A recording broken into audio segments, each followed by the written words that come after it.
Hello everyone, hope you're doing well. I thought we'd have a look at the other vehicles that were past the devs for ground in May of 2025 to the developers. There's actually quite a lot of cool stuff here, including another vehicle from the ELC Even series, which for me, I'm personally really interested in. So hopefully at some point we can see all of them in the game. Now there is one article I'm not going to go over. It's for the KF41 links, which we already have in the game. Basically, this suggestion was passed to the devs for an Italian version of exactly the same vehicle, because basically Italy is buying some from Hungary and then also at the same time maybe upgrading it in the future. But the actual article is about the standard KF41, not the upgraded version. So literally it's exactly the same vehicle, copy-pasted. They want a copy-pasted KF41 in the same tree that it is already in, instead of just adding a camo to it. So yeah, not going to go over it in detail, not really much point. But anyway, let's get into the other suggestions. As always, if you enjoy the content, make sure to subscribe and also like the video. Let's get started. The first vehicle we're having a look at is the ELC Even NA2. The ELC program was a French program from the 1950s aimed at creating a small, air-transportable tracked armored vehicle with high firepower. It was designed to act in mass against armored vehicles, built by the Brunon-Valais company and a direct competitor of the AMX prototypes in this program. The Even prototypes were small, mobile vehicles whose armor was reduced to the bare minimum to protect their crews from shrapnel and also small caliber firearms, relying on their mobility and small size to evade enemy fire. There were 10 prototypes of the Even armored vehicles that were built in 4 versions. You have the 230mm version, the 90mm, the 120mm recoilless, and then also the NA2. They were particular in that the driver was positioned on the right-hand side of the chassis, which was unusual for French tanks at the time. The vehicle performed well during trials, but suffered from structural fragility. It was planned to reinforce the weak points with reinforcing bars, but the program was abandoned in favor of the Panhard AML, despite its poorer off-road performance. The ELC Even never saw service. In the 1960s, the French Navy tested a new missile turret mounted on the quarterdeck of the patrol boat La Combattante, which we have in Warthunder. The tests were disappointing. The missile guidance required constant visual contact with the target, but even in light swells, it was impossible to keep the turret's telescope pointed at the target because of the boat's roll and also pitch. The turrets were then donated to the French army, which conducted a series of tests to mount them on land vehicles. Various platforms were tested, including the AML Panhard, the AMX-13 VCI, the Jeep Hotchkiss M201, and, in the case of the article, you have the ELC Even. But 5 VLRAs were fitted with 5 of the 6 turrets built. These VLRAs were assigned to the 5th RIAOM Armored Squadron in Djibouti from 1970 to 1975, and were subsequently transferred to the EBR Squadron of the 13th DBLE when the 5th RIAOM received 3 platoons of AMX-13 SS-11s. The VLRA SS-11s were retired in 1976. Between 69 and 71, one of the 10 prototypes built was fitted with the Nord Aviation NA2 turret for testing. This turret also tested on a multitude of other vehicles such as the AML Panhard, the MX-13 VCI, the Hotchkiss M201 Jeep, and also the VLRA is capable of carrying 4 Nord SS-11 missiles in its standard configuration. However, the fitting of AS-12 missiles was demonstrated in tests with the ELC Even. The turret is thus also capable of carrying 2 SS-11s with 1 SS-12 or 2 SS-12s. For Sweden, we have the PansarvärnsBandvagn 2062. Soft terrain has always been an obstacle when it comes to transportation of supplies, with wheeled transports often getting stuck. Track transports are less susceptible to this. However, with soft enough ground and high enough ground pressure, even they can find themselves immobilized. Soft terrain is an especially big issue in Sweden, with snowy landscapes and boglands being very common. In the 1960s, Volvo, more specifically their subsidiary Bolinda Munktull, began development on a vehicle for the Swedish military that would be able to confidently traverse soft terrain with supplies or troops on board. This vehicle would enter production in 1964 under the designation Bandvagn 202 or BV202. The 202 featured an incredibly unusual articulated design with wide rubber tracks. Both of these design choices allowed for the vehicle's ground pressure to be massively reduced, and it was also fully amphibious. In January of 1971, it was decided that the BV202 had run its course, and the Swedish Defence Material Administration contacted Bofors, Hägglunds, Kockums Landsverk, Saab Scania, and also Volvo BM for the development of a replacement. Ultimately, Hägglunds came out on top with their design being accepted into service as the Bandvagn 206 or BV206. This new vehicle shared many design elements with its BV202 predecessor, such as its articulated nature, wide rubber tracks, and amphibious capabilities. However, that's where the similarities stopped. The BV206 was equipped with a more powerful engine, had a larger carrying capacity, and also could be adapted to many more roles much easier. One of the roles the BV206 could be adapted to was that of an anti-tank recoilless rifle carrier.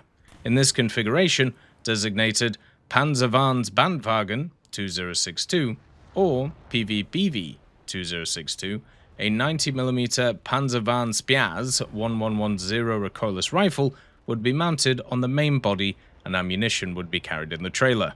The main body would be open top to allow for better operation of the weapon.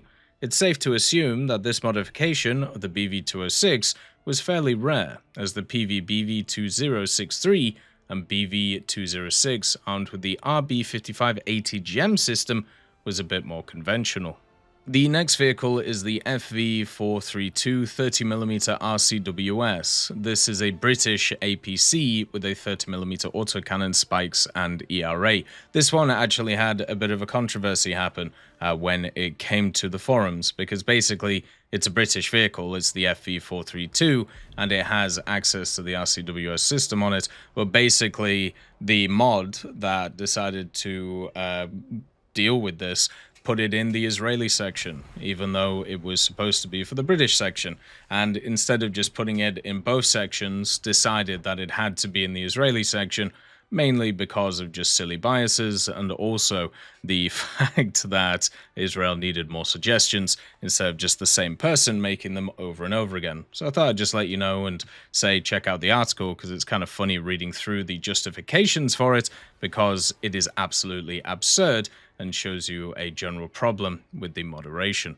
The FV432 is a key vehicle in the British Army's FV430 series, originally produced by GKN with over 3,000 units built by 1971.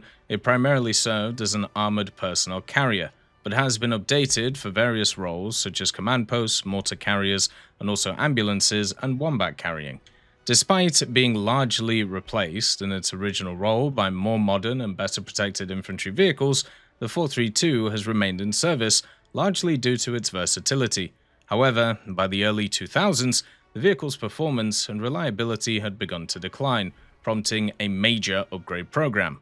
Having been designed in the 50s and constructed in the 60s, the 432 was never intended to see service well into the 20th century.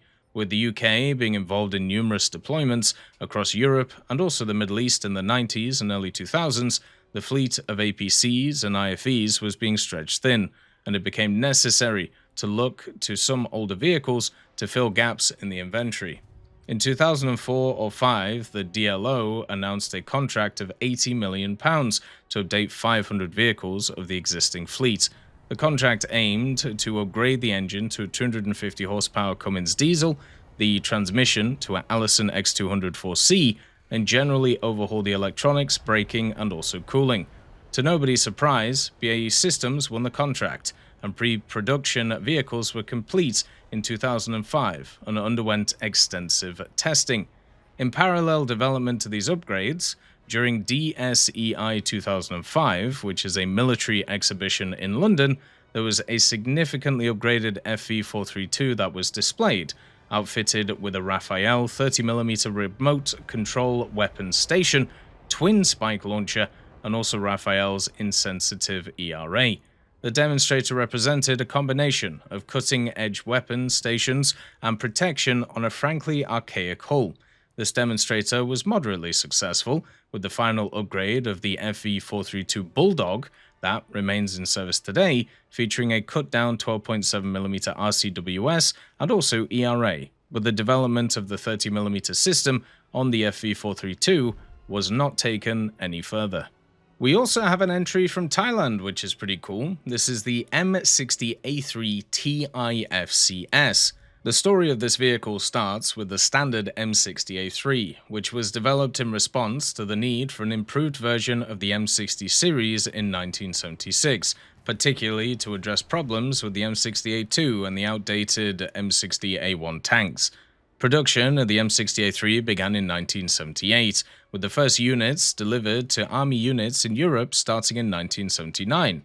However, the M60A3 was considered a stopgap solution as development of the XM1 Abrams main battle tank was already underway. Nevertheless, production continued, and a total of over 15,000 M60s were built. Procurement of M60A3 tanks for the US Army ended in 1983, but production for foreign military sales, including orders from Egypt in 1985, continued.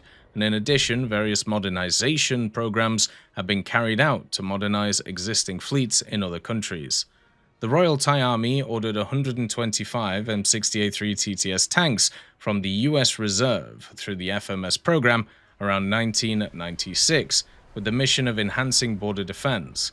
By 2015, the M60A3 TTSs were modernized by the Israeli company Elbit Systems. The modernization was intended to improve the performance of the main battle tank M60A3 in order to stay in service longer, improve firepower, and also easier to use at night.